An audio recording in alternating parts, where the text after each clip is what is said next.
వెలకట్టలేని ఆస్తి. వెలకట్టలేని ఆస్తి ఏంటి? ఈ వెలకట్టలేనటువంటి ఆస్తిని గురించి మనం ఆలోచించాలి. మనం పుట్టక ముందే మన తండ్రి ప్రకృతిని చేసిండు. ఈ ప్రకృతిలో ఎన్నిటినో పెట్టిండు. మన కోసం హ్యాపీగా హాయిగా మనం ఉంచిండు. చాలా చక్కగా జీవితాలను మనకు అనుగ్రహించిండు. అలా అనుగ్రహించి ప్రతిది కూడా ఒక టీవీ ఉంది, మనకు టీవీలో బొమ్మ కనిపిస్తుంది, మనం ఎంజాయ్ చేస్తుంటాం. ఒక సెల్ ఫోన్ ఉంది, ఆ సెల్ ఫోన్ చూస్తుంటాం, అబ్బా ఎంత బాగుంది అని మన చిన్న చిన్న ముద్దు పిల్లలను చూసి ముచ్చట పడుతుంటాం. ఒక రేడియో ఉంది, ఎన్నో వస్తువులు మనం వాడి పారేస్తున్నాం. వాటర్ బాటిల్లో వాటర్ ఉంది, వాటర్ మనం తీసుకుంటున్నాం. ఇవన్నీ చూస్తున్నప్పుడు ఇవన్నీ ఒక మొబైల్ ఉంది, ఈ ఫోన్ తయారు చేసిన వాడు ఎవడూ లేడు అని అనుకుంటే మన పొరపాటు. అవునా కదా? ఎవరో ఒక ఆయన ఉంటాడు, ఆయన గుర్తించాం, ఆ విషయాన్ని మనం గుర్తించాం. ఫోన్ తయారు చేసింది ఎవరో గుర్తించాలి, టీవీ తయారు చేసింది ఎవరో గుర్తించాలి. అట్లాగే ఈ మనుషులందరినీ పుట్టిస్తున్నటువంటి ఒక ఆయన ఉన్నాడు, ఆ క్రియేటర్ను కూడా మనుషులంగా మనం అందరం కూడా గుర్తించాలి. నువ్వు లేడు అన్నంత మాత్రాన ఆయన లేకుండా పోడు. లేడు అనుకుంటే ఈ ఫోను రాదు, ఈ చైరు రాదు, ఈ మైకు రాదు, ఏది రాదు. అందుకే ప్రేమటువంటి దేవుని పిల్లలారా, అన్నిటిని అనుగ్రహిస్తున్నటువంటి దేవుని మాత్రం ఈరోజు దేవుడు ఉన్నాడు దీని వెనకాని ఏ మనిషి ఆలోచించట్లేదు. ఎంతసేపు ఉన్న ఇది ఈ మతం దేవుడు అనుకుంటున్నాడు, ఎంతసేపు ఉన్న ఇది ఈ కులానికి సంబంధించిన దేవుడు అనుకుంటున్నాడు, ఎంతసేపు ఉన్న దేవుడి పైన పరిపక్వత లేకుండా విచిత్రమైనటువంటి ఆలోచనలకు వెళ్తున్నాడు. ప్రతి దాని వెనక దేవుడు ఒక హస్తం మన పైన బలంగా పనిచేస్తుంది. నీకు ఎంత చక్కగా నువ్వు రావాలని నిశ్చయించా తండ్రి ఏం చేస్తాడో తెలుసా? యెషయా గ్రంథం 45వ అధ్యాయం 18వ వచనం. యెషయా గ్రంథం 45వ అధ్యాయం 18వ వచనం చూడండి. ఆకాశములకు సృష్టికర్త యెహోవాయే దేవుడు, ఆయన భూమిని కలగజేసి, చూడండి, మనం కావాలని ఆ తండ్రి భూమిని కలగజేసి దాన్ని సిద్ధపరిచి స్థిరపరిచెను. నిరాకారంగా ఉండినట్లు దాన్ని సృజించలేదు, నివాస స్థలంగా ఉండేటట్లుగా సృజించిండు. చూసారు? ఆకాశంలో సృష్టికర్తకు దేవుడు మనందరి కోసం అన్నిటినీ సృష్టించాడు, దాన్ని సిద్ధపరిచి స్థిరపరిచిండు. ఒక తల్లి తన బిడ్డ పుట్టకపోయిన ముందు ఏం చేస్తుంది? చిన్న చిన్న గౌన్స్ కుడుతుంటది, చిన్న చిన్న అవి డిజైన్స్ తో ఉన్న వాటిని చూస్తున్నది. ఏమో మనకి ఇంకా బాబు పుట్టలేదు కదా అంటే వస్తారు అని కుడుతుంటారు. అలాగే నువ్వు పుట్టక ముందు ఈ ప్రకృతి అటువంటి ఉయ్యాలను దేవుడు పెట్టి, ఈ ప్రకృతి అటువంటి ఈ స్వెటర్స్ కుల్లా అంటాం కదా, ఈ కుల్లాలోకి నిన్ను తీసుకుని వచ్చినారు. అన్ని సిద్ధపరిచిన ప్రేమైనటువంటి దేవుని పిల్ల అంటే దేవుడు ప్రతి విషయం వెనుక దేవుడు మనకు సాయం చేస్తూ వస్తూ ఉన్నాడు. కానీ ఈ ప్రకృతిని అనుభవిస్తున్నామే తప్ప పిరికెడు ముద్దలో ఈ ముద్ద దేవుని ద్వారా వచ్చిందని ఏ మనిషి అనుకోవట్లేదు. అందుకే ప్రతి కార్యక్రమం వెనుక దేవుడు బలంగా మనుషుల చేస్తున్న ప్రతిదానం వెనుక ఉన్నాడు తప్ప మనుషులు యూజ్ అండ్ త్రో చేసుకుంటున్నారు, వెళ్ళిపోతున్నారు పిల్లలు. అలాగే ఈ గర్భఫలం, ఈ ఫలం ఎలా వస్తుంది?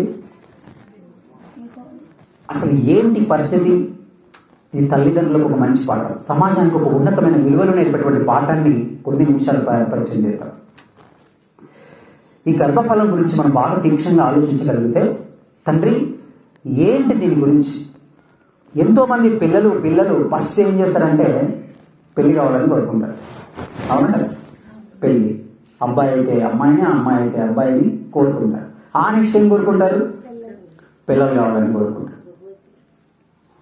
ఈ పిల్లలు చాలా మందికి ఎందుకు కలగట్లేదు ఈరోజు? ఇప్పుడు చాలా పాయింట్స్ మీరు నేర్చుకుంటారు, చాలా జాగ్రత్త కూర్చున్న కొద్ది మంది. ఎందుకు చాలా మందికి ఈరోజు కలగట్లేదు పిల్లలు? కొన్ని సంవత్సరాలు ఎందుకు అదవ్వట్లేదు అంటే, బైబిల్లో కూడా ఒక వ్యక్తి ఒక స్ట్రైట్ ఫార్వర్డ్ ప్రశ్నను ఇక్కడ అడుగుతాడు. ఏంటి, నాకు ఇంకా గర్భఫలాన్ని ఇవ్వమేంటి, నాకు ఎప్పుడు ఇస్తావు అని అతని భర్తను నిందిస్తుంటాడు, అతని భర్తను శంకిస్తుంటాడు, తన యొక్క స్థాయిని తగ్గిస్తుంటాడు. ఎందుకు ఈ గర్భఫలాలు వస్తున్నాయి చాలా మందికి? అందుకే చూడండి పిల్లల, జాగ్రత్తగా చూడండి. గర్భఫలాలు ఇవ్వడంలో గల మనం తీసుకున్నటువంటి ప్రతి వ్యక్తి ఎంత జాగ్రత్తగా ఉండాలో, ఎలాగ మసులుకోవాలో, అయిన వారైనా వచ్చిన వారైనా రాని వారైనా ఇది ఎవరిస్తున్నారో, ఇది ఎలా వస్తుందో, ఈ ప్రాసెస్ ఏంటో ఇదంతా మనకు ఒక్కసారి కళ్ళ ముందు తెర మీద కనబడేట్టుగా దేవుడు నీకు ఫ్లాష్ చేస్తున్నాడు. ఎలా వస్తుంది ఒక వ్యక్తి? మనం కూడా అనుకుంటాం, నీకు ఇంకా ఇన్ని రోజులు అయింది, ఏమైంది నీకు ఇంతకు, ఏంటో ప్రాబ్లం నీకు అని అనుకుంటాం. చిచ్చి తప్పు. ఒక భార్యలు కూడా చాలా మంది కామెంట్ చేస్తుంటారు, భర్తలని ఇంకా లేదు, వీణ అది ఇది ఎవరు చెప్తుంది నీకు అని ఒక వ్యక్తి కూడా బైబిల్లో చేస్తున్నప్పుడు ఒక మాట మనకు అనిపిస్తుంది. ఆదికాండం 30వ అధ్యాయము మొదటి వచనం చూడండి. కొన్ని వచనాలు చెప్తాను. రాహేలు తన యాకోబునకు పిల్లలు కాకపోవుట చూసి తన అక్కయందు అసూయపడి యాకోబుతో, చూసావా ఇక్కడ ఒక ఆవిడ అడుగుతుంది రాహేలు యాకోబుని, అంతేనా? ఏమని అడుగుతుంది? నాకు గర్భఫలం ఇమ్ము. ఇంకా మన భాషలో వస్తున్నాయి, చాలా వస్తున్నాయి, నేను దాన్ని కంట్రోల్ చేసుకోవాల్సి వస్తుంది. ఎందుకంటే నువ్వు మొగాడివే కదా, నాకు ఒక గర్భఫలం ఇవ్వు. ఏం చేస్తావు నువ్వు, ఇంకా ఏమైతుంది, నువ్వు ఎన్ని రోజులు అని అడుగుతున్నారు చాలా మంది. ఇక్కడ కూడా ఒక బుద్ధిమాలినటువంటి తెలివిలైన ఒక మహిళ తన భర్తను ఏమడుగుతుందో చూడండి. మీరు కూడా చర్చకి చాలా మంది వస్తుంటారు, అప్పుడప్పుడు భర్తలను ఇబ్బంది పెడుతుంటారు. ఏ విషయంలోనైనా దేవుడి గురించి అర్థం చేసుకుని హావభావాల్లోకి మనం వెళ్ళాలి. ఇప్పుడు చదువున్నాను.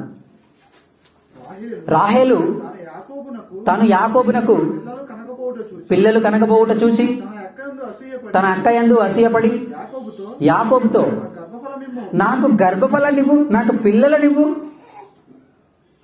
అంటే దేవుడు ఏం చెప్తున్నా చూడండి, నేను చచ్చిపోతా. ఇదే కదా బెదిరిస్తుంటారు చాలా మంది. జీవవాక్యాన్ని చేత పట్టుకొని సమాజాన్ని కడిగినటువంటి ప్రతి దాన్ని కడుక్కుంటూ వెళ్ళిపోతే ఎంత శుభ్రంగా దేవుడు మాట ఇంత కడుగురించి చూడండి. నేను చచ్చిపోతాను బెదిరిస్తుంటారు వీళ్ళు చాలా మంది. సావు, నువ్వేం చెప్తున్నావు, మళ్ళీ నువ్వు చచ్చిపోతావా, నీ చేతుల్లో ఉందా? ఎంత గొప్ప సమాధానం చెప్పిండు చూడ భర్త. యాకోబు కోపము రాహేలు మీద రగులుకొనగా అతడు, నేను నీకు గర్భఫలము, అక్కడ నేను నువ్వు అని కలిపి చదవకూడదు. నేను నీకు గర్భఫలమును ఇయ్యకపోయినా దేవునికి ప్రతిగా ఉన్నానా? వండర్ఫుల్ సమాధానం, గట్టిగా చెప్పలు కొట్టిన పిచ్చిదానా. నేను నీకు గర్భఫలాన్ని ఇవ్వకపోయినటువంటి యెహోవాకి ప్రతిగా ఉన్నానా? దేవునికి ఏమైనా నేను ప్రతిగా ఉన్నానా? కంటిన్యూ. అందుకు ఆమె చాలు. చూసావా, నువ్వేంటి నేను చచ్చిపోతాను బెదిరిస్తుంది, ఈయన వచ్చిండు ఎంత తెలివితో. ఇక్కడ కోపం వస్తుంది, ఆ కోపాన్ని తగ్గించుకున్నాడు, వాక్యంతో సమాధానం చెప్పిండు. ఇక్కడ 2 పాఠాలు ఉన్నాయి. స్త్రీ ఆవేశపడకూడదు, పురుషుడు వాక్యంతో సమాధానం చెప్పాలి. అర్థమవుతుందా దేవుడి మాటలు? ఈ మాటలు వంటను పట్టించుకుంటేనే అర్థమవుతుంది, లేకపోతే ఎన్నిన్నా కూడా వ్యర్థం, దొరకవేవి మీకు. ఒక వెలకట్టలేని ఆస్తిని మీ చేతుల్లో పెట్టి మీ కోసం కలలు గని మీ తల్లిదండ్రులను నిలబెట్టి ఈ సమాజంలో ఒక స్థానాన్ని కల్పించి చదువు విద్యలో ప్రతి దాంట్లో బాల్యం నుంచి మొదలుకుంటే ఇప్పటి వరకు నీకు అన్నిటిని ఇస్తే నీ కన్న తండ్రిని దేవుడిని ఏమైనా స్మరిస్తున్నావా? ఆయన ఆలోచనలు ఏమైనా ఉన్నావా? నువ్వెంటికో పిచ్చిదానా, నాకు గర్భఫలం ఇవ్వనని అంత నీ భర్తను అంత ఎందుకు చేస్తున్నావు? దేవుడి గురించి తెలియదా రాహేలుకు? తెలుసు. చాలా జాగ్రత్తగా ఉండండి. నెక్స్ట్ అదే 20వ అధ్యాయము, ఆదికాండం 20వ అధ్యాయము.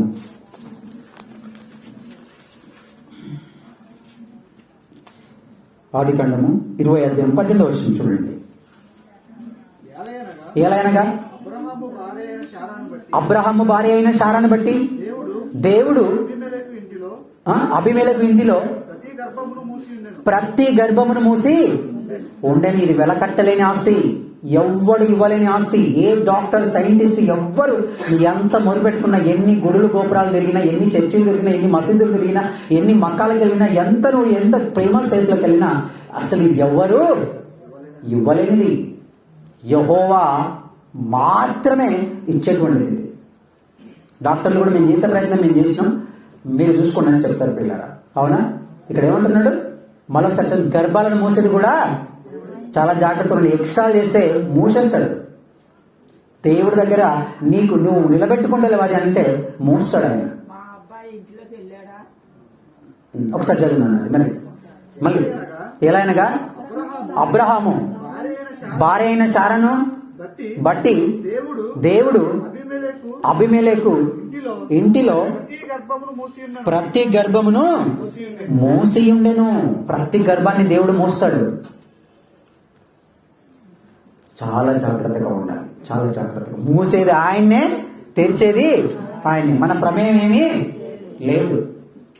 ఈరోజు అనుకుంటారు నేను తండ్రిని అయ్యానను, నేను అదయ్యానను. అయితే నీకు ఎలాంటిది ఉందో ముందు చెప్తాడు. ఎందుకయ్యానరా బాబు, ఎందుకు ఇదంతా తెచ్చుకున్నాడు నాయన అని దేవుడు చెప్తాడు. పిల్లరా దయచేసి అర్థం చేసుకున్న ప్రయత్నం మనం చేద్దాం. ఏదో ఒక రెఫరెన్స్ అనుకున్నాం, వెళ్ళిపోవడానికి మనం రాలేదు. కుమారుడు యెహోవా అనుగ్రహించు స్వాస్థ్యము, ఆస్తి నిజమైనటువంటి దేవుని ఆశీర్వాదం అని ఆశీర్వాదం సభలని ఎంతో మంది మైకులు మొత్తుకొని ఈ మైకి బోర్ కొట్టేస్తారు. ఏంటి నిజమైన ఆశీర్వాదం? ఏంటి దేవుని ఆశీర్వాదం? ఏంటి బంగ్లానా? దేవుని ఆశీర్వాదం ఏంటి ఉద్యోగమా? దేవుని ఆశీర్వాదం ఏంటి? దేవుని ఆశీర్వాదం ఏంటి? అక్కడ చెప్తున్నాడు కదా, కుమారుడు యెహోవా అనుగ్రహించు స్వాస్థ్యము, గర్భఫలం ఆయన ఇచ్చు బహుమానమే. దేవుడివ్వాలి, ఆ తండ్రి అనుకోవాలి. అప్పుడు నీకు పండుతుంది, అప్పుడు కాయ పండు వస్తుంది, అప్పుడు నువ్వు ముద్దుగా ఎంజాయ్ చేస్తున్నావు. కుమారులు అంటే అక్కడ పిల్లలు అంటుంది ఇంగ్లీష్ ట్రాన్స్లేషన్ లో. ఈ దౌర్భాగ్యులు మనకు అర్థం కాక కుమారుడే పుట్టాలి. క్రైస్తవ లోపల ఆ కుమారుడు పుట్టిందా దేవుడికి స్తోత్రం, కుమార్తె పుట్టిందా స్తోత్రం ఉండదు. అందుకే సమాజంలో చూడండి ఆడపిల్లలను పుట్టితే భార్యలను వదిలేసి ఎంతో మంది వెళ్ళిపోతున్నారు. డాక్టర్లు హాస్పిటల్ చూడడానికి కూడా ఎందుకు వెళ్ళట్లేదు, చీకరించుకుంటున్నారు. ఎక్కడి నుంచి వచ్చింది జ్ఞానం? ప్రతి బిడ్డ అయినా, చిన్న బేబీ అయినా, బాబు అయినా అవి దేవుడు బహుమానాలయ్యా. ఇది నిజమైనటువంటి ఆశీర్వాదం. చాలా జాగ్రత్త. ఇది యెహోవా యొక్క ఆస్తి. అందుకే మనం టాపిక్ ను వెలకట్టలేని ఆస్తి. ఇది ఇవ్వలేరు. చూడండి ఎంతమంది తిరుగుతుంటారు హాస్పిటల్, సంతాన సఫల్య కేంద్రాలని చాలా వచ్చేసినాయి. అక్కడికి వెళ్తే ఎంతమంది అసలు తిరుగుతూనే ఉంటారు. కొంతమంది టెంపుల్స్కి వెళ్తుంటారు, కొంతమంది చర్చిల చుట్టూ స్పెషల్గా దానికోసమే తిరుగుతుంటారు. తిరుగుద్దని నేను చెప్పట్లే. అంటే ఇది ఎవరు అనుకోవాలి? దేవుడు అనుకోవాలి. ప్రేమైనటువంటి దేవుని పిల్ల. కుమారుడు యెహోవా అనుగ్రహించు స్వాస్థ్యము, గర్భఫలం ఆయన ఇచ్చు బహుమానం. అడిగితే ఇచ్చేది దానం, అడగకుండానే ఇచ్చేది బహుమానం. ఆ బహుమానాన్ని మాకు జాయిని దేవుడు ఇచ్చినట్టు చెప్పడం మీకు ఇచ్చిండు. కనుక మనం కోరుకుంటేనో, మనం కంగారు పడితేనో అవి సెట్ కావు. నిలబడాలి దేవుడి గురించి, ఆయన గురించి నిలబడాలి, పని ఎక్కువ చేయాలి ఇంకా. కాబట్టి పిల్లరా, గర్భఫలం ఆయన ఇచ్చి బహుమానం. మనల్ని మనం సృష్టించుకోలేదు. కీర్తనల గ్రంథం 1వ అధ్యాయం 3వ వచనం చూడండి. కీర్తనల గ్రంథం 1వ అధ్యాయం 3వ వచనం.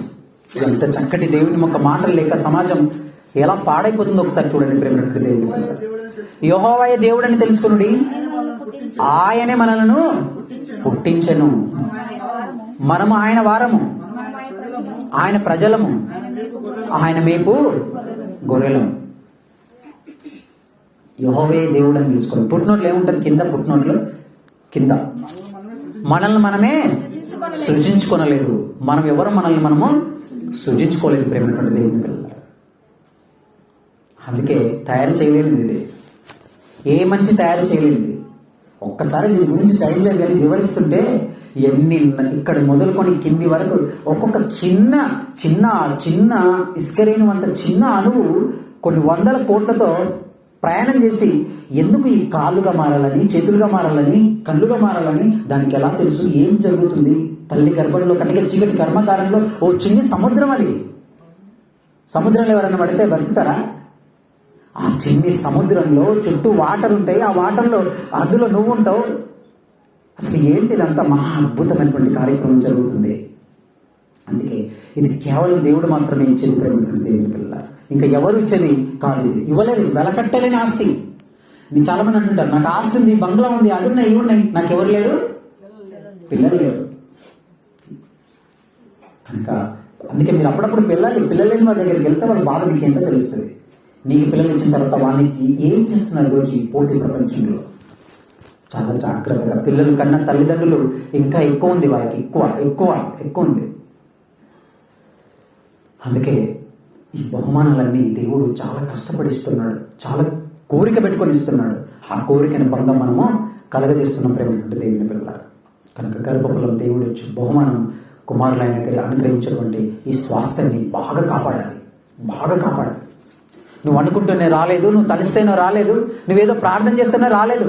తన ప్రియులు నిద్రించుచుండగా ఆయన వారికి ఇస్తున్నాడు. ఇవ్వడం ఆయన ఇష్టం, ఆయన తన చిత్త ప్రకారంగా ఇస్తాడు.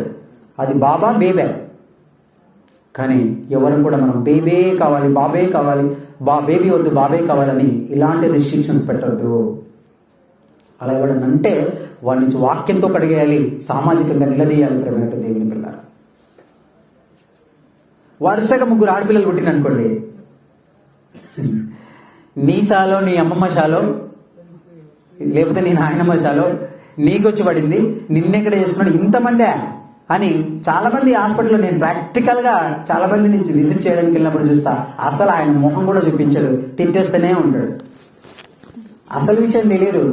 బేబీ పుట్టాలన్నా బాబు పుట్టాలన్నా కారణము మనిషి, నువ్వే, పురుషుడే.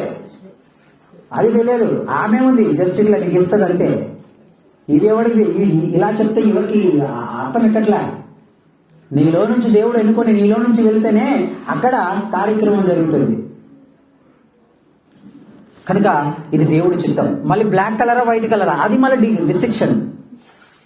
నీకెవరు చెప్పిండు? ఆయనకి ఏ కలర్ ఇష్టమై ఒక ఇల్లు ఉంటుంది, ఆ ఇల్లుకు పెయింటర్ సార్ నేను ఇదే వేస్తాను వేయించుకుంటాడా? పెయింటర్గా మనం ఇదే వేస్తారని అని అన్నాం అనుకోండి, ఆయన వేయించుకుంటాడా? లేదు. నెట్లో చూసి నాకు ఇదే బాబా అంటే మనం పని వాళ్ళం, మనకి ఇష్టం వచ్చింది మనం చేసుకుంటూ వెళ్ళిపోవాలి. తర్వాత ఆయన సెలక్షన్ ఆయనది, దేవుడిది. ఇక్కడ బ్లాక్ వైట్ ఇదంతా చూడవలసింది నువ్వు కాదు, తండ్రి నాకు ఇచ్చిండు. ఎలా ఎలా ఎలా ఎలా ఎలా అని ఒక తపన కోసం మనం ముందుకు వెళ్ళాలి పిల్లలు, దేవుని పిల్లలు. అందుకే చూడండి, ప్రాముఖ్యంగా తల్లిదండ్రులు అయినటువంటి వాళ్ళు ఎలాంటి విషయాలతో మీ పిల్లల్ని ముందుకు తీసుకెళ్లాలో చక్కటి విషయాలతో చూద్దాం. ద్వితీయోపదేశకాండం 6వ అధ్యాయం 6వ వచనం ముగించుకుందాం. ద్వితీయోపదేశకాండం 6వ అధ్యాయం. నేడు ఎప్పుడైనా సరే దేవుడు నీకు చెప్పేటువంటి ప్రతి మాటలు ఆజ్ఞాపించు. ఈ మాటలు మీ హృదయంలో ఉండవలెను. నీవు చూడండి, ఫస్ట్ తల్లి తండ్రి. అందుకే అన్నాను స్టార్టింగ్ లో, చాలా పిల్లలు అన్నటువంటి ప్రతి ఒక్కరు కూడా ఎందుకు ఈ రోజు చాలా మందికి ఒక హెడెక్ అయిపోయింది. పిల్లలు కన్నారు, పెద్దవాళ్ళని చేశారు, చదువులు చెప్పించారు, ఎక్కడికెక్కడికో వెళ్ళిపోయారు, తర్వాత ఏముండదు. ఫస్ట్ దేవుడా దేవుడా దేవుడా దేవుడా దేవుడా అని ఆ దేవుడికి విసుకొచ్చేంతగా ప్రార్థన చేసి కావాలి కావాలి కావాలి కావాలని అంటాం. ఆడు వచ్చిందా, ఆమె వచ్చిందా, బాబు వచ్చిందా, బేబీ వచ్చిందా, ఇంకా దేవుడు లేదు. అమ్మమ్మ, నానమ్మ, బాబాయి, పిన్ని అను మామను, అత్తను, ఇవే. దేవుడు లేడు, ఇంకా రాడు, గుర్తుకు రాడు. నీ హృదయంలో దేవుడి మాటలు ఉండాలి. ఫస్ట్ తల్లిదండ్రుల హృదయంలో దేవుడి మాటలు ఉండాలి. అది చెప్పండి. నేను నీకు ఆజ్ఞాపించు ఈ మాటలు నీ హృదయం ఎక్కడ ఉండాలి? గోడల మీద కాదు, బైబిల్లో కాదు. బైబిల్లో మనకు ఒక నోట్బుక్ రాసుకుంటారు, దాని మీద కాదు, నీ హృదయంలో ఉండాలి. నీవు చక్కటి మాటలండి. నీవు నీ కుమారులకు వాటిని అభ్యసింపజేసి. వింటున్నారా తల్లిదండ్రులైన వాళ్ళు? మీరు కూడా వినాలి. వింటున్నావు కదా? ప్రతి ఒక్కరు కూడా వినాలి. చాలా ఉన్నతం. ఇది లోపిస్తే అస్సలు ప్రేమ దేవుని పిల్లలు తట్టుకోలేము. సాతాను వేటలో నీ కుమారుడు నీ కుమార్తెను పడిపోతే అవుట్ అంతే. ఇంకా ఎంతమంది ఈరోజు కౌన్సిలింగ్ వస్తారు నా దగ్గరికి, ఎంతమంది హైదరాబాద్లో మోటివేషన్ దగ్గరికి వచ్చి ఎంతమంది పాల్గొంటారు. అయ్యో మా వాడిని ఇంత చేశాము, మా వాడు మమ్మల్ని పట్టించుకోవాలి. ఎందుకు పట్టించుకుంటాడు? నీ లోపలనే లేదు. ఫస్ట్ నీ హృదయంలో వాటిని ఉండాలి.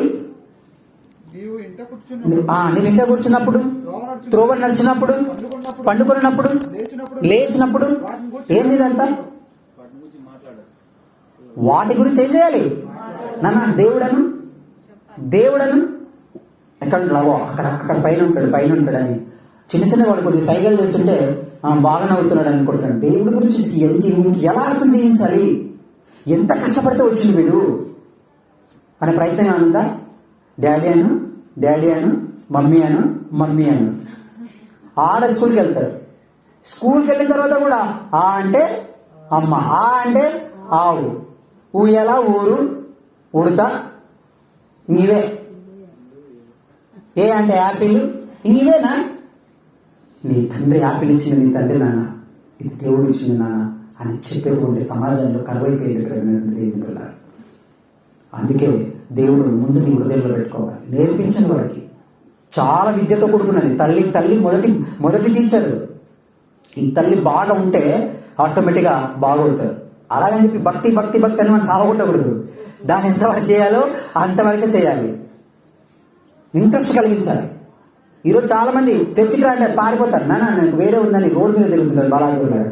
పేరెంట్స్ ఏమో చర్చిలలో ఉంటారు, వీళ్ళేమో రోడ్ల మీద బలాదూరులాగా తిరుగుతుంటారు. ఎదుటి ప్రేమ దేవుడు మన తండ్రి ఎంత చక్కటి మాటలండి బైబిల్. ఈ కౌన్సిలింగ్ దగ్గరికి వస్తే చాలా విలువైన. ఇక తల్లి అమ్మమ్మ వాళ్ళు ఉంటారు కదా, అయ్యో నేను పెద్ద అయ్యాను, నాకు ఒక బాబును బేబీని ఇస్తే నేను హాయిగా వాళ్ళు నాటించుకుంటూ కళ్ళు మూస్తావా అనుకుంటారు. కళ్ళు మూస్తావా ఇంకేనా? నీ పైన ఎలాంటి బాధ ఎలాంటి పెట్టుకున్నాడు చూడండి. ద్వితీయోపదేశకాండం 4:8 వచ్చిన ద్వితీయోపదేశకాండం. అయితే అమ్మమ్మ, నానమ్మ, తాతయ్య, ఇంకెవరు ఎవరైతే ఉంటారో వీళ్ళందరూ కూడా నీవు జాగ్రత్త పడము. నువ్వు కన్నులారా చూచిన వాటిని మరొక ఉండినట్లును అవి నీ జీవితకాలం. అమ్మా నీ జీవితకాలం ఇంకా చాలు నాకు. ఈ జీవితకాలంలో ఒక మనవడిని ఎత్తుకొని మంచిగా నేను ఇంకా చాలు నాకు, ఇంకా కన్ను మూస్తా. అది కాదు, నీ జీవితకాలం అంతా నీ హృదయంలో నుండి తొలగిపోకూడనట్లును నీ మనసును బహు జాగ్రత్తగా కాపాడుకొనుము. నీ కుమారులకును, వింటున్నారా అమ్మమ్మలు, నానమ్మలు, ఇంకెవరెవరు ఉన్నారు వాళ్ళు, ఇంకెవరెవరు ఉన్నారు వాళ్ళందరూ కాని వాళ్ళు కూడా వస్తారు, మీరు కూడా వస్తారు. అప్పుడైనా గుర్తుపెట్టుకోండి. ఏమని చెప్తున్నాడు? నీ కుమారులకును నీ కుమారులకును వాటిని నేర్పించాలి. వాటిని నేర్పించాలి. ఇది నీ డ్యూటీ, ఇది నీ యొక్క విధానం. అందుకే ఇలాంటి శిక్షణ కావాలి తల్లిదండ్రులకు, ఇలాంటి పాఠాలు కావాలి. చాలా జాగ్రత్తగా వాళ్ళని కేర్ చేయాలి, చాలా జాగ్రత్తగా వాళ్ళని ఉంచాలి. దేవుడు ఇచ్చినప్పుడేమో దేవుడా అని కొడుకున్న తర్వాత వాడు ఇట్లనే హ్యాపీగా పంపుతావు, ఇట్లనే స్కూల్కి పంపుతావు. అక్కడ నెక్స్ట్ వాడు జాబ్ అంటాడు, ఆ నెక్స్ట్ వాడికి ఒక వివాహం అవుతుంది, ఆ నెక్స్ట్ ఇంకొక జాబ్లో నాకు ఏం దొరకలేదంటది, ఆ నెక్స్ట్ నువ్వు సువార్తకు రా అంటే మళ్ళీ తీసి కొడతానంటే అక్కడ వెళ్తాం. నీవు నీ సువార్త నడువు. నాదే నాకు పట్టడం నా వల్ల అవ్వట్లేదు, ఇంకా మళ్ళీ సువార్త ఏంటి, దేవుడు ఏంటి పా అని చెప్తాం. చూసారా ఎంత స్థాయిలోకి వెళ్ళిపోతుందో? అందుకే బాల్యం నుంచి దేవుని యొక్క మాటలు వాళ్ళకి నేర్పించాలి. వాళ్ళు పెరిగి పెద్దవాడైనప్పుడు దాని నుంచి తొలగిపోడు అని అంటే ఎంత స్టేట్మెంట్, అది స్థిరం, అదంతే. తర్వాత చేయి దాటిపోయిన తర్వాత 22:6 నుండి తర్వాత చదువుకుని సామెతల గ్రంథంలో, తర్వాత చేయి దాటిపోయిన తర్వాత ఇంకా రాడు. ఆ నెక్స్ట్ ఒక కార్గిల్ యుద్ధం జరుగుతుంది ఇంట్లో, ఒక యుద్ధం. ఏం యుద్ధం చెప్పండి? ఇంట్లో ఒక యుద్ధం జరుగుతుంది. చెప్పండి, ట్రై చేయండి ఎవరైనా. ఇంట్లో ఒక యుద్ధం జరుగుతుంది. ఏం యుద్ధం జరుగుతుంది? పెళ్ళి అవుతుంది, పెళ్లి చేసుకుంటాడు, బాబో బీబో వచ్చేస్తారు. ఆ నెక్స్ట్ ఇంట్లో ఒక కార్గిల్ అందరి ఇంట్లో డెఫినెట్ గా జరుగుతూనే ఉంటుంది. ఇది కామన్ కోర్. ఏమి దారి? భార్య భర్తల మధ్య. వెరీ గుడ్, కరెక్ట్ క్యాచ్ చేసింది. కన్ఫ్యూజ్ చేద్దాం అనుకున్నా కరెక్ట్ క్యాచ్ చేసినావు. ఆ కార్నర్ ఉంటుంది, ఇది ఏదో ఒక చిన్న కవర్లో తీసుకొని వస్తాడు, వచ్చి అక్కడ పెడతాడు. అమ్మా నన్ను మర్చిపోయిండు, భార్య వచ్చింది కాబట్టి భార్య యొక్క ఆ మోజ్ అంటారు, లేకపోతే ఇది ఎక్కువైందని అనుకుంటారు చాలా మంది. అందులో ఏముండదు, అందులో చూడడానికి ఏముండదు, జస్ట్ ఏదో సింపుల్ గా ఏదో చిన్నది, ఏదో ఒక బిస్కెట్ ప్యాకెట్ ఏదో అంతనే ఉంటుంది. ఆ తర్వాత నా మీద తగ్గిపోయిందని అందరికి ప్రచారం చేసుకుంటారు. ఆ తల్లి దగ్గరికి ఏదో టాబ్లెటో ఏదో చిన్న ఏదో ఒకటి తీసుకొచ్చి కవర్లో ఇస్తే నా మీద లేదు, మీ అమ్మ మీదనే ఎక్కువ. ఇది మళ్ళీ పెద్ద పబ్లిసిటీ. ఇదంతా ఎందుకు వచ్చిన గొడవ ఇదంతా? ఏం లేదు ఆ కవర్లో. నెక్స్ట్ మెంటల్ ఎక్కిపోతుంది దానికి, తట్టుకోలేడు ఇంకా. మెంటల్ ఎక్కిపోయి బ్రదర్ చర్చికి రా బ్రదర్ దేవుని సన్నిధికి రా బ్రదర్ అంటే, నీవు వద్దు, నీ చర్చి వద్దు, నన్ను ఇట్లనే వదిలేసేయండి అని చెప్తాడు. మాట్లాడుతున్నారు వాక్యం ఎందుకు చెప్తున్నావు మరి? అట్లాంటి పరిస్థితులకు మనం వెళ్ళిపోతాం కనుక చాలా బాధ్యత ఉంది. చాలా ఉన్నతమైనటువంటి స్థితిని దేవుడు మనకిచ్చాడు. ఎఫెసీయులకు రాసినటువంటి పత్రిక 6వ అధ్యాయం 4వ వచనం, ఫాస్ట్గా. ఎఫెసీయులకు రాసిన పత్రిక 6వ అధ్యాయం 4వ వచనం. తండ్రులారా చూడండి, మీ పిల్లలకు కోపం రేపక ప్రభు యొక్క శిక్షలోను బోధలోను వారిని పెంచాలి, వారికి నేర్పించాలి, వారిని పెంచాలి. నువ్వే టైంకి చర్చికి, ఇంకా పెద్ద అయితే వాడని వస్తాడు. నువ్వే ప్రార్థన చేయవు, సిన్సియర్గా ఉండవు, నువ్వే అబద్ధం ఆడతావు. మా మమ్మీ అబద్ధం ఆడుతుంది, నేను ఆడితే. ఇవన్నీ ఒక రోజు పడిపోయిన తర్వాత, వాళ్ళు పెద్దగా అయిన తర్వాత, మీకు అందరికి బాగా ఒక స్టోరీ తెలుసు. ఒక వ్యక్తి చివరి కోరిక ఉన్నప్పుడు, ఉరికమ్మని ఎక్కినప్పుడు, ఏమైనా చివరి కోరిక ఉందంటే ఉంది అని మా అమ్మని తీసుకురాలంటాడు. తెలుసు మీకు ఇదంతా అందరికి బాగా తెలుసు. అప్పుడు ఏమని అడుగుతాడు? మా అమ్మ. అప్పుడు ఏం చేస్తారు? వాళ్ళ అమ్మని మంచిగా అమ్మ అని మంచిగా కిస్ చేస్తారా? ఒక్కటి లాగి, ఆ రోజు ఎగ్గు దొంగతనం చేసినప్పుడు నీవు నన్ను ఇలా లాగి ఉంటే ఈ రోజు ఈ ఉరికమ్మని ఎక్కేవాడిని కాదు కదా మా తల్లి అని విలవిలలాడిపోతారు దేవుని పిల్ల. అందుకే చాలా జాగ్రత్తగా నేర్చుకోవాలి, చాలా జాగ్రత్తగా మీ పిల్లలు నేర్పించాలి. ఒక బహుమానం, ఏదైనా ఒక గ్లాస్ ఐటమ్ మనకి ఇచ్చినప్పుడు, ఆ గ్లాస్ ఐటమ్ ఢిల్లీ నుంచి మనం వస్తున్నాం, ఒక ఫ్రెండ్ ఒక మంచి గ్లాస్ ఐటమ్ నీకు ఇచ్చిండు, అది ఇంతదే. దాన్ని ఎంత జాగ్రత్తగా పట్టుకుంటాం, ఎంత నీట్గా తీసుకొస్తాం, దాన్ని మంచిగా మన ఇంట్లో షోకేజ్ పెట్టుకోండి. ఎక్కడ దానికి తగ్గకూడదని, అది ట్రైన్ అయితే ట్రైన్, బస్ అయితే బస్సు, ప్లేన్ అయితే ప్లేన్, ఏరోప్లేన్, ఏదైనా సరే చక్కగా తీసుకొని వస్తాం. ఈ బహుమానాన్ని చేతిలో పెట్టిందంటే ఈ బహుమానం చాలా పవిత్రమైనది. నీ ఆలోచనల కోసమో, నీ కోసమో, నీ ఇష్టాలు నెరవేర్చుకోవడం కోసమో అసలు దీన్ని యూజ్ చేయడానికి నీకు అర్హత లేదు. అందుకే ఇది ఒక బహుమానం, అందరికీ మంచిగా దీన్ని పవిత్రంగా ఉంచాలి. ఎట్లా పెట్టిన బహుమానాన్ని అట్లే నువ్వు ఇస్తే అప్పుడు నీ యొక్క జీవితానికి వాల్యూ. అందుకే నేర్పించాలి. కొన్ని మాటలు చూద్దాం. కీర్తనల గ్రంథము 78వ అధ్యాయం 3వ వచనం. కీర్తనల గ్రంథము 78వ అధ్యాయము 3వ వచనం.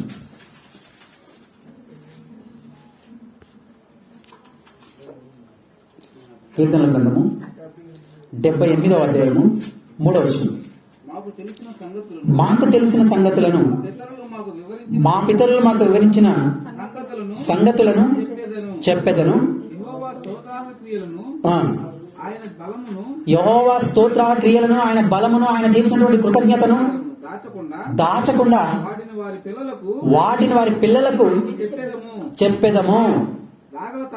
రాగల తరములలో పుట్టబోవు పిల్లలు వాటిని ఎరుగునట్లును, వారు లేచి పిల్లలకు దాన్ని వివరించినట్లును మీరును దేవుని యందు దేవుని క్రియలను మరవకయుండి దేవుని విషయమై మనసు లేని వారే తమ పితరుల వలె తిరగబడి. చాలు ఇక్కడ ఏమంటున్నాడు? దేవుని మాటలు నేర్పించాలి మీ పిల్లలకి, దేవుడి మాటలు నేర్పించాలి మీ పిల్లలకి. వాళ్ళు రాబోయే తరాల్లో నా దేవుడు ఇంత గొప్పవాడు అని చెప్పుకుంటారు ప్రేమటువంటి దేవుని పిల్లలారా. యోవేలు గ్రంథం 1వ అధ్యాయం 3వ వచనం చూడండి. ఈ మాటలు ఒకసారి చూడండి, అబ్జర్వేషన్ చేసుకుంటారు. చూడండి, యోవేలు గ్రంథం 1వ అధ్యాయం 3వ వచనం. యోవేలు గ్రంథము ఈ సంగతి ఈ సంగతి పేజ్ నెంబర్ ఒకసారి చెప్పండి దయచేసి. 752 పాత నిబంధనలో. ఈ సంగతి ఈ బిడ్డలకు తెలియజేయడి. నీ బిడ్డలకు తెలియజేయుడి, వారు తమ బిడ్డలను ఆ బిడ్డలు రాబోవు తరం వారు రాబోవు తరం వారికి తెలియజేయుదురు. తెలియజేస్తారు. మీరు తెలియజేస్తే రాబోయే తరం మంచిగా ఉంటుంది. వాళ్ళు అట్లా అభివృద్ధి చెందుకుంటూ వెళ్ళిపోతారు. చూసావా, నువ్వు తీసుకున్నటువంటి ఒక కేర్, ఒక జాగ్రత్త వల్ల మరొక సమాజం నిర్మితమైంది. ప్రేమికులారా, అందుకే ప్రతి తల్లి తండ్రి ఒక ప్రాముఖ్యమైనటువంటి పాత్ర ఈ గర్భఫలాల పట్ల కలిగి ఉండాలి. ఇంకా ఇంకా ఇలా చెప్పుకుంటూ చాలా మాటలు దేవుడు చెప్తూ వస్తుంటాడు ప్రేమికులు. కనుక వీళ్ళని చాలా జాగ్రత్తగా పెంచుకుంటే, వీళ్ళని చాలా జాగ్రత్తగా మనం కాపాడుకుంటే చాలా బాగుంటుంది. అందుకే ఈవినింగ్ టైంలో ఎక్కడెక్కడో మీరు టైం స్పెండ్ చేసే బదులు అక్కడ ఏదో స్కూల్లో డైరీ రాస్తుంటారు. ఆ డైరీలో చూసి ఈ రోజు పెద్దవారి కన్నా చిన్నపిల్లలు ఎక్కువ బర్డెన్ మోస్తున్నారు. ఆ స్కూల్స్కి వెళ్ళి ఒక 6 సబ్జెక్టులు తీసుకొని వచ్చి వాళ్ళు చదువుకొని ఆ డైరీ తీసేటప్పుడే ఆయన సహనం అంతా కోల్పోతుంటాడు.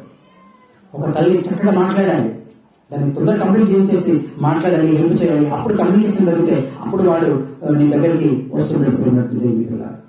ఈ రోజు లేదా హోంవర్క్ చేసినావా, తిన్నావా, పోయినవా, ఇంకేంటి, ఇంకా ఎంత బర్డెన్ వస్తుంది. పెద్దవారి కన్నా ఎక్కువ బర్డెన్ వస్తుంది పిల్లవాడు. ఈరోజు చూస్తున్నాం కదా స్కూల్లో చాలా మంది పిల్లలు చూసినప్పుడు ఉదయం వెళ్ళగానే ఒకే ఒక విషయం ప్రతిరోజు ఆ ప్రేయర్లో అందరూ చూసినప్పుడు ఒకే ఒక విషయం ప్రతిరోజు ఏడవాల్సి వస్తుంది మనసులో. ఏమైపోతారు వీళ్ళంతా, ఏంటి ఇదేంటి ఈ పోటీ ప్రపంచం ఏంటి? ఒకప్పుడు ఒక 2 పుస్తకాలు వేసుకున్న వాడు ఈరోజు ఇంత బ్యాగ్ ఏంటి, వాడు మొయ్యలేనంత బ్యాగ్ ఏం చేద్దామని. వ్యాపారాలు మారిపోయారు ఈరోజు సమాజంలో. ఆ వ్యాపారాలతో మనం ఈరోజు పోటీ పడుతున్నాం. మన పిల్లల్ని మనము చేతులారా కోడి చేసుకుంటున్నాం, పాడు చేసుకుంటున్నాం. అట్లా మీరు చదువు కాదు, లిమిటెడ్ గా ఉండాలి. నువ్వు మాట్లాడాలి. మనకు మాట్లాడడానికి ఏమైనా ఉందా? పిల్లలతో మనకు మాట్లాడడానికి ఏమైనా ఉందా? మార్నింగ్ స్కూల్కి వెళ్తాడు, అది ఎప్పటి నుంచి రెడీ చేస్తాము? 6:30 నుంచి 7 నుంచి రెడీ చేస్తాం. వాళ్ళు రెడీ అయ్యాక టైం అయిపోతుంది. ఆ నెక్స్ట్ టిఫిన్ ఏదో పెడతాం, నెక్స్ట్ వ్యాన్ ఏదో వస్తుంది, లేదా నువ్వైతే డ్రాప్ చేసేస్తావు. మళ్ళీ ఈవినింగ్ వస్తారు, మళ్ళీ తీస్తారు, మళ్ళీ కొద్దిసేపు అట్లా రౌండ్ వేసేస్తారు, మళ్ళీ కూర్చుంటాడు. ఆ నెక్స్ట్ హోంవర్క్, ఆ నెక్స్ట్ భోజనం, ఆ నెక్స్ట్ గో టు బెడ్. ఏమైనా మాట్లాడుతున్నామా? లేదు. కనుక ఈ గర్భఫలాలు చాలా దేవుడి కళ్ళు తగ్గిపోలండి. ఆయన ఎంత ఆలోచించి ఇస్తాడండి. నువ్వు కావాలని మీ నాయన నిలబెట్టిండు, నీవు కావాలని మీ నాయన నిలబెట్టిండు, మీ తాత నిలబెట్టిండు, మీ ముత్తాత నిలబెట్టిండు. అట్లా అందరినీ కాపాడుకుంటూ ఈ తరంలో నీవు వచ్చిండు. అర్థమైందా? అబ్రాహాము ఇసాకును కనని, ఇసాకు యాకోబును కనని, యాకోబు తన అన్నదమ్ములను కనను. ఆ నెక్స్ట్ ఆదాము దేవునికి ఏమవుతాడు? కుమారుడు. ఆదాము నుంచి ఈ లిస్ట్ మొత్తం తీస్తే అక్కడి నుంచి కాపాడుకుంటూ నువ్వు రావాలంటే మీ తాతని కాపాడాలి. మీ తాతని ఉంటుంది ఇక్కడ, ఆ తాతని కాపాడాలి, మీ అమ్మని కాదు. అందుకే అబ్రాహాము ఇసాకును కనెను. అబ్రాహాముని కన్నది ఎవరు? షారా అని ఉండాలి. సారీ, ఇసాకును కన్నది ఎవరు? షారా. అక్కడ ఏమైంది? అబ్రాహాము ఇసాకును కనెను, ఇసాకు. ఇదేంటి కంటున్న వాళ్ళు ఎవరు? తండ్రే కంటున్నాడు. ఫస్ట్ మీకు అందుకే చెప్పినాం, ఆడపిల్ల అవుతుందా మగపిల్ల అవుతుందంటే మన మాటల్లో చెప్పేది కాదు. అసలు బైబిల్ ఎంత దాన్ని పట్టించాలి కానీ, దాన్ని ఒంటిన పట్టించుకోవాలి కానీ, అసలు ఎంత తీపికరంగా ఉంటారో, ఎంత అద్భుతంగా ఉంటారో, మనసు చేసినటువంటి ఎంత తప్పుడుగా కనిపిస్తాయో చూడండి. తండ్రే కంటున్నాడు. మనం కావాలని ఎవరినెవరినో నిలబెట్టుకుంటూ ఇక్కడి వరకు మనల్ని తీసుకొని వచ్చినటువంటి. కనుక ఆ పసి హృదయాలు ఈ యొక్క ఒడిలో మంచి విషయాలతో ఎదగాలి. ఎదిగిన పిల్లలైనా అమ్మ ప్రార్థన చేసుకో. ఈ మాట వినాలంటే దేవుడిలో కంపల్సరీ మీ పిల్లలు తప్పనిసరిగా ఉండాలి. మంచి ప్రవర్తనతో అక్కడ ఉంటారు కదా, ఏ తల్లి కన్నది బాబు నేను అని వాళ్ళకు ఆ రోజులో వెళ్తుంటే వాళ్ళు చేసి చిన్న సహాయానికి ఏ తల్లి కన్నది నాయన నేను, ఏ తల్లి కన్నది నాయన, వాళ్ళకి వందనాలని కానీ వాళ్ళకు నమస్కారం అని చెప్పేటువంటి స్థాయి సమాజంలో తీసుకొచ్చినప్పుడు అప్పుడు నీ బిడ్డను, నీ కుమారుని లేదా నీ కుమార్తెను నువ్వు దేవునిలో పెంచినట్టు. మనం సాక్ష్యం ఇవ్వడం కాదు, మావాడు ఏసీ బాగా చెప్తాడు, మావాడు ఇంకా బాగా చేస్తాడు. ఇది కాదు, నా కుమారుడు బయట నుంచి బయట నుంచి కావాలి. అందుకే చాలా జాగ్రత్తలు ఉన్నాయి, చాలా చాలా జాగ్రత్తలు ఉన్నాయి. తల్లిదండ్రులు వారికి ప్రేమ దేవుని పిల్లరా, వాళ్ళని ఏం చేస్తావు? వాళ్ళకి ఆ పవిత్రమైనటువంటి బహుమానాన్ని నీ చేతిలో పెట్టిండు, వాళ్ళని రేపు ఎక్కడ నరకానికి పంపుతావు? ఎక్కడ? ఓ తల్లి తండ్రి, ఎక్కడ స్వార్థ కాదు, నీ కుటుంబాన్ని దేవుని వైపు మళ్లించడానికి ప్రయత్నం చెయ్యి. అది చాలు, అది కట్టుకుంటే చాలు. ఎలా వస్తున్నారు? ఒక అన్న ఏం చేసింది? పిల్లలు కావాలి కావాలి కావాలి కావాలని ఒక సమయాలను పొందుకున్నదా? పొందుకున్న తర్వాత అట్లనే కంటిన్యూ చేసింది దేవుని మందిరంలో. మనం దేవుడి ముందు ఎన్నో ప్రమాణాలు చేస్తాం ఆపదలో ఉన్నప్పుడు, అవసరతల నిమిత్తం. నువ్వు చేసిన ప్రమాణాలు కాదు, దాన్ని ఇంప్లిమెంట్ చేసుకుని మనం అందరం కూడా ముందుకు వెళ్ళాలి. అందుకే ఈ ప్రకృతిలో ఉన్న మొత్తం మన కోసమే, కానీ దేవుడు ఒకటి దేవుడు అడిగిండు, అన్ని నీ కోసమే. సకల సముదాయము, సకలం అన్ని, పైన ఆకాశ నక్షత్రాలు, కింద భూమిలో వస్తున్న పంట పల్లము, ఇదంతా టోటల్ గా సర్వము కనిపించేది మొత్తం నీ కోసమే. కానీ ఒక్కటి మాత్రం దేవుడి కోసం. ఆ ఒక్కటి ఏంటిది? గర్భఫలం. గట్టిగా చెప్పలేదు. ఈ గర్భఫలం మాత్రం దేవుడు నాకు కావాలని కోరుకున్నాడు. అది ఎప్పుడు? ఈ ప్రపంచాల్లో పుట్టక మునుపు కొన్ని వందల సంవత్సరాల ప్రణాళిక ఇది. ఈరోజు అనుకుంటే రాలేదు, నువ్వు అనుకుంటే రాలేదు. ఆ రోజు అన్నీ కూడా అన్ని చెప్పాను కదా, మీ తాత నిలబెడితే నువ్వు నిలబడ్డావు, మీ తాత నిలబెడితే మీ డాడీ నిలబడింది, మీ డాడీ తర్వాత నువ్వు వచ్చావు, నీ తర్వాత ఇంకా ఎన్ని తరాలైతే ఉన్నాయో వాటన్నిటిని కాపాడుతున్నాడు. ఒక చెట్టుకు పూత పూస్తుంది, మామిడి చెట్టు. ఆ పూత పూసినటువంటి మామిడి చెట్టుకి ఫస్ట్ పూత పూసిన తర్వాత ఆ పూత మొత్తం నిండుగా ఉంటుంది. ఫస్ట్ నిండుగా ఉన్నప్పుడు అవన్నీ కూడా పిందెలుగా మారతాయా? ఎందుకు మారవు? అవన్నీ కూడా ఎందుకు మారవు? గాలి, తుఫాను, తాకిడి, ఎండ, వాన కొన్ని భరించలేక మధ్యలోనే పోతాయి. ఆ నెక్స్ట్ పిందెలుగా మారినటువంటి అన్ని కూడా పళ్ళుగా మారతాయా? అందులో మళ్ళీ కొన్ని మారుతాయి. ఆ పళ్ళుగా, ఆ పిందెలు అయినటువంటి అన్ని కూడా అవి పండుగ మారతాయా? మారవు. కొన్ని పరిపక్వ దశకు రాకముందే నీళ్ళ రాగిపోతాయి. అట్లాగే దేవుడు నిన్ను కాపాడుతూ వచ్చి ఈ గర్భఫలాలని పెట్టిండు. ఇప్పుడు నువ్వేం చేస్తావు? గర్భఫలాలని ఏం చేస్తావు? దేవునికి ఎట్లివ్వాలి, ఎట్లిచ్చిందో అట్లివ్వాలి. అది నీ బాధ్యత, అది నీ జాగ్రత్త. అందుకే యేసుక్రీస్తు పోయేటప్పుడు చెప్పిండు, చాలా మంది మీరు చాలా ఎగ్జైటింగ్ గా ఉన్నావు కదా, తండ్రి కాబోతున్నావు అదే ఏదో మిస్టరీ చేస్తుంటారు చాలా మంది. నాకు ఇప్పటికీ ఒకటే భయం. రేపు సొసైటీలోకి వెళ్ళిపోయిన తర్వాత ఏమవుతారో, ఏ సంబంధం వస్తుంటాయో, ఏంటి పిల్లలు అంటించుకుంటారో, ఎవరు ఏమైపోతారో. ఇప్పుడు చిన్న స్కూల్స్ లోకే డ్రగ్స్ పక్కనలో చాక్లెట్స్ వచ్చేసినాయి. భయం క్షణ భయమే. పెరిగినటువంటి దేవుని ఎక్కడుంది? అందుకే యేసుక్రీస్తు అంటాడు, నా కోసం జరగకండి, మీకోసమో. ఎంత గొప్ప మాటలండి ఇవి. నీ కోసం, నీ పిల్లల కోసమో ఏడవాలి, ప్రతిదినం ఏడవాలి. అందుకే పిల్లల్ని పొందుకున్నటువంటి ప్రతి తల్లిదండ్రులు, ప్రపంచంలో ప్రతి ఒక్కరికి ఇలాంటి పాఠాలు కనుక దేవుడి పాఠాలు వినిపిస్తే వాళ్ళు అద్భుతంగా ముందుకు వెళ్ళకుండా అవకాశం ఉంటుంది. లేకపోతే అపరాధులు అవుతారు. ఆ పిల్లలు పాడైపోయిననుకో, దేవుడు నేను ఫస్ట్ నరకాన్ని తీసుకెళ్తాడు. అది నువ్వైనా నేనైనా. అందుకే వాళ్ళు చక్కగా పెంచాలి, చక్కగా వాళ్ళకి మెల్లమెల్లగా అర్థం చేయించుకోవాలి. దైవ సన్నిధిలో ఎప్పుడు ఆ పిల్లలు ఒక సమయంలో ఎదుగుతూ ఉండాలి. ప్రేమటువంటి దేవుని పిల్లల కనుక చాలా జాగ్రత్తగా ఆలోచించుకుని, చాలా బరువు బాధ్యతలతో ఈ గర్భఫలాలను నటిస్తుంది. వాళ్ళ పట్ల మనం దేవునికి ఎప్పుడు కృతజ్ఞతాస్తుతులు చెల్లిస్తూనే ఉండాలి. మనం అనుకుంటే రాలేదు ఈ ఆకారాలు, మనం అనుకుంటే రాలేదు ఈ జీవితాలు, మనం అనుకుంటే వచ్చేది కావాలి. దేవుని పిల్లల ఆయనకి ఇష్టం. తండ్రి నీకు ఏది ఇష్టమో సరిచేయి, నా జీవితం నీ చేతిలో పెడుతున్నా. ఇక ముందు మీరందరూ కూడా మా జాయ్ గురించి తప్పనిసరిగా ప్రార్థన చేయండి. ఏది జరిగిన దేవునికి స్తోత్రం. శారీరకంగా ఉంటాం కాబట్టి, కొంచెం బలహీనంగా ఉంటాం కాబట్టి, వాక్యం లేనప్పుడు లేని వాళ్ళు ఏం చేస్తారంటే వెళ్ళిపోతుంటారు. ఈ శరీరం ఉన్నటువంటిది అది ఏదైనా సరే దేవుడు మనకు చేస్తాడు. మనం చేసినటువంటి ఫలితం ఎక్కడగా పోదు. కనుక ఇంత ఉంది. ఇది విన్నటువంటి మీరు మీ దగ్గర పెట్టుకోకూడదు. అనేక మంది పరిచయం చేయాలి. ఈ మతం మాటలు లాక్కున్నాయా? మతం లాకుందా? ఒక్కొక్కరు వస్తారు, వాళ్ళు మీ దగ్గరికి వస్తారు. అమ్మా నా కొడుకు మళ్ళీ ఇది నన్ను చూడట్లేదని. ఎందుకు వస్తున్నారు వీళ్ళంతా? అమ్మా నువ్వు ఇట్లా చూసేది ఉండే, అందుకే నీ కొడుకు ఇప్పుడు నిన్ను చూడట్లేదని వస్తున్నారని చెప్పడం మనం చూస్తాం. చాలా బాధ్యత ఉందండి. చాలా కాస్ట్ పెట్టుకుని ఉండే పిల్లల్ని. ముగించేస్తాను.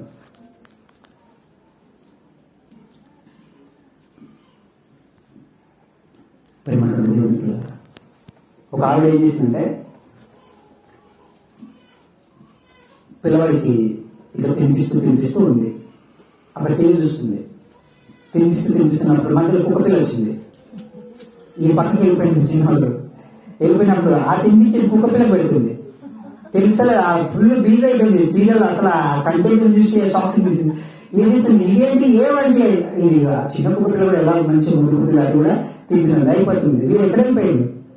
గ్యాస్ సిలిండర్ దగ్గరికి వెళ్ళి ఆట ఆడుతున్నాడు. ఈయన కుక్కకు పెడుతుంది. అంటే ఎక్కడుంది వీళ్ళంతా? పిల్లలు ఒక కంట కాచి పెట్టుకుని ఉండండి. అప్పుడప్పుడు కొట్టాలి పిల్లలు కూడా. మాస్టర్ ఏం చేశారంటే లోపలికి వెళ్ళిపోయిన తర్వాత ఏం సైలెంట్ ఉంటాడు అంటే విన్నాడు వాడు. ఈయన చాలా చెప్తాడు అనుకుంటాడు.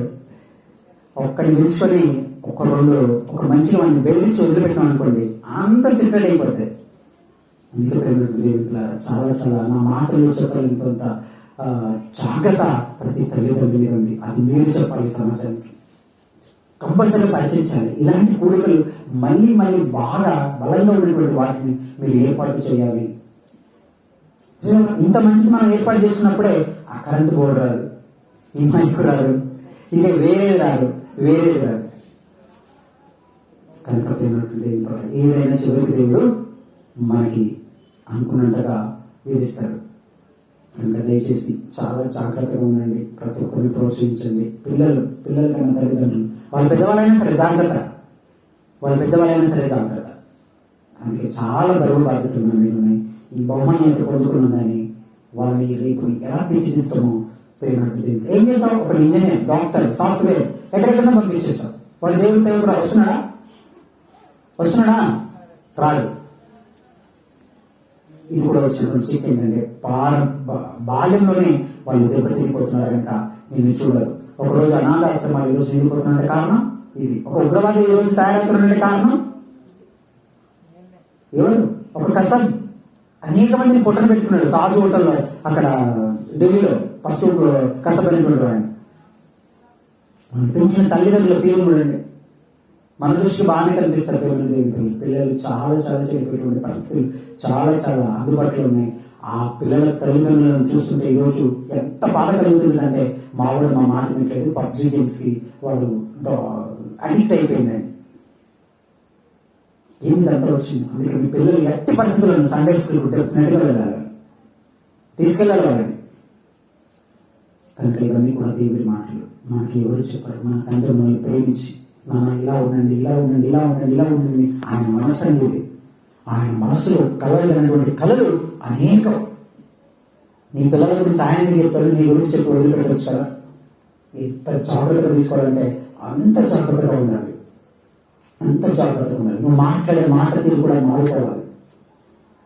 ఉపయోగించదు ఏకరా అక్కడ కూడా ఇదిరా అదిరా ఇది ఇవన్నీ వద్దు.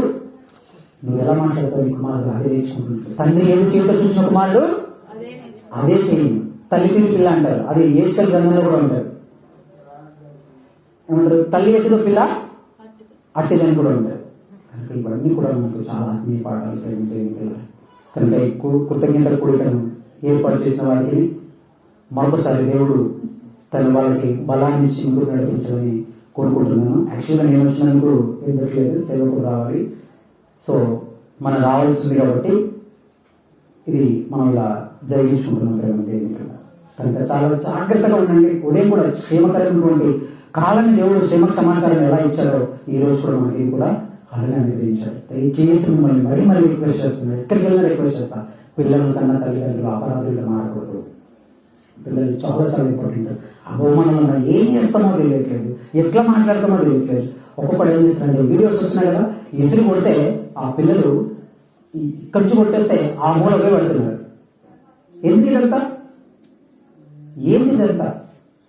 అందుకే చాలా చాలా జాగ్రత్తగా నేను చెప్తున్నాను. పిల్లలను చాలా జాగ్రత్తగా మన పిల్లల్ని నేర్చుకుంటే పక్కన వారి పిల్లలను కూడా కొంచెం తోడ్పాటు అందించడానికి మనం ప్రయత్నం చేయాలి. ప్రార్థన చేసుకున్నాం. మనందరికీ గురించి తండ్రి, నీ మనసు ఇంత గొప్పదనైనా పిల్లలు పొందుకున్న మేము గర్భఫలం మీరు ఇచ్చేటువంటి బహుమానం మీరు మాకు అనుగ్రహించినటువంటి స్వాస్థ్యం ఆయన. వెలకట్టలేని స్వాస్థ్యం ఇది, వెలకట్టలేని, ఎవరు ఇవ్వలేని తండ్రి మా కృప నుంచి మాకు ఆనందాన్ని ఇచ్చి ఈ భూమి మీద ప్రతి తల్లిదండ్రులకు అనుగ్రహిస్తున్న విధానం బట్టి స్తోత్రాలు. పొందుకున్నవారు, పొందుకోబోయేవారు ఈ గర్భఫల విషయంలో చాలా జాగ్రత్తగా ఉన్నారు. ఆయన ఎన్ని ఇచ్చిన భూమి మీద మాకు, ఎన్ని నువ్వు మాకు ఇచ్చినవి వెలకట్టలేనివి, లెక్కించలేనటువంటి కార్యాలు ఒక్కటి అడిగిన తండ్రి, ఆ ఒక్కటి గర్భఫలాన్ని నీ చేతిలో పెట్టాలి. మా అందరి గర్భఫలాలు నీలో ఉండాలి. నేను స్తుతించాలి, నీకు ప్రార్థన చేయాలి, నీ పనులు చేయాలి. అలాంటి జ్ఞానాన్ని మాకు మనం కోరుకుంటూ వీళ్ళు ఎవరు కూడా మోసపోతుంది. ఆయన సాతాను కాటుకు తట్టుకో, సాతాను కాటుకు బయటకుండా ఉండాలి. నిర్మలమైన మనస్సాక్షి వలవలమై పసివారి హృదయంలో ఉండని చెప్పినట్టు మాట, అలాంటి మనసుతో అందరూ కూడా మనసుకుని భాగ్యాన్ని మాకు అందరికీ అనిపించమని కోరుకుంటూ దేవా ఇప్పటి వరకు చేసినటువంటి ప్రతి మేలుకై మేకే సదా కృతజ్ఞత స్తుతులు స్తోత్రాలు మహిమ ప్రభావాలు ఆరోపిస్తూ ఇప్పుడు కూడా మాట్లాడుకోవడానికి సాయం చేసినటువంటి విధానం బట్టి కూడా మిమ్మల్ని మీ నామాన్ని స్తుతిస్తూ కీర్తిస్తూ మహిమ ప్రభావాలు ఆరోపిస్తూ కోరికను ఏర్పాటు చేసిన కుటుంబాలను అవసరం తీర్చింది, ఆకలి తీర్చండి. ఆ బిడ్డలు ఇంకా బలపరిచింది విశ్వాసంలో. నీ అందరూ వేరు పాలకు సాయం అనుగ్రహించమని కోరుకుంటున్నాను. తదుపరి అన్ని పరిస్థితులు మీ చేతులు పెడుతున్నాము తండ్రి. మీరే మాకు సాయం అనుగ్రహించమని కోరుకుంటూ నెక్స్ట్ జాయ్ గురించి ప్రార్థన చేస్తున్నాం. హెల్త్ విషయంలో ఇప్పటి వరకు చేసినటువంటి మేలు తండ్రి, మీ చిత్తమైతే మీ శరీరాలు ఉంటాయి. మరొకసారి ఒక గొప్ప స్తుతి కుడికతో ఏర్పాటు చేసి మీరు ఎలాంటి ప్రదాతవో, నీ లక్షణాలు ఏంటో, నీవు ఇచ్చే సహాయం ఎలా ఉంటుందో అది మేమందరం కూడా మాట్లాడుకోవాలి. ఆ సమావేశంలో మాట్లాడుకుంటాం ఆయన. అలాగే మీకు జాయ్కి మంచి ఆరోగ్యాన్ని ఇవ్వండి. అలాగే ఎంతమంది తల్లిదండ్రులు హాస్పిటల్ వెళ్తారు, అలాంటి సమస్యలతో బాధపడుతున్నారు, వాళ్ళందరికీ కూడా ఒకసారి కృపణించవలసిందిగా కోరుకుంటున్నాను ఆయన.